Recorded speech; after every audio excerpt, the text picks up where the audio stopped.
how to communicate our guardian angel using by decision maker and the pendulum crystal.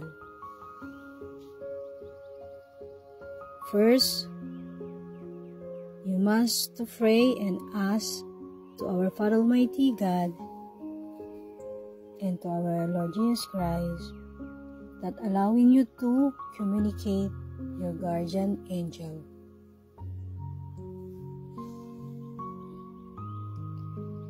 Our Father Almighty God, Lord Jesus Christ, Yeshua, and the Holy Spirit, maaari niyo po ba kung pahintulutan kung makausap ang aking gabay na anghel sa pamamagitan ng paggamit ng pendulum na ito. Marami pong salamat at naway ang kanyang isasagot ay pawang katotohanan lamang ang kasagutan na nagmumula sa iyo. Thank you po. In the name of Jesus, amen, amen, amen. And then, you must to attach here to connected to your guardian angel with the pendulum. My guardian angel Michael, you are here. Can you please show me the sign of yes? Okay. Thank you. Can you stop? Stop. And then, can you show me the sign of maybe? Maybe? Can you show me the sign of maybe?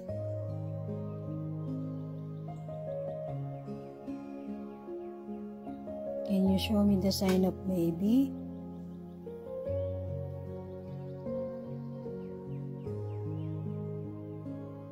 Yes. Okay. Thank you.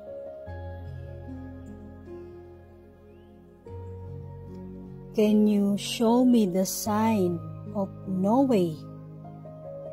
No way. The sign of no way.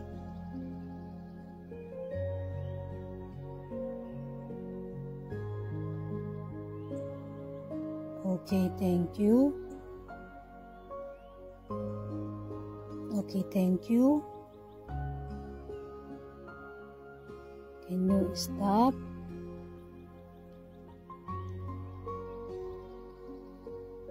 Stop.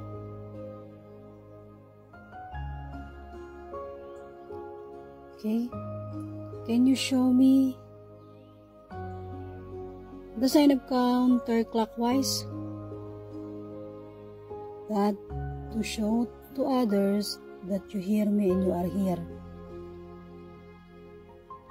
Counterclockwise, aking gabay na anghel, guardian angel, can you show me the counterclockwise?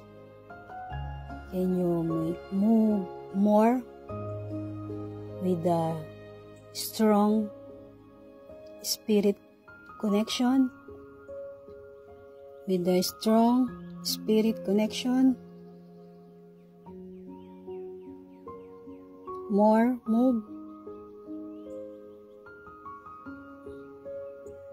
Okay, thank you. Thank you. Can you stop? Okay, my guardian angel.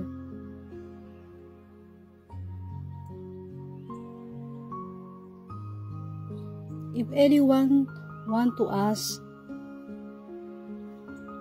you can help them. If they want to ask something, my guardian angel may help. If anyone want to ask, you can help them.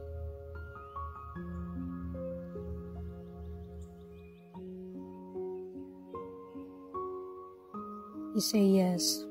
Okay, thank you, my guardian angel. The one who want to ask something, just drop the comment in this video. Thank you to our Father Almighty God and Lord Jesus Christ and the Holy Spirit. At sa aking gabay na anghel na sa Angel Michael.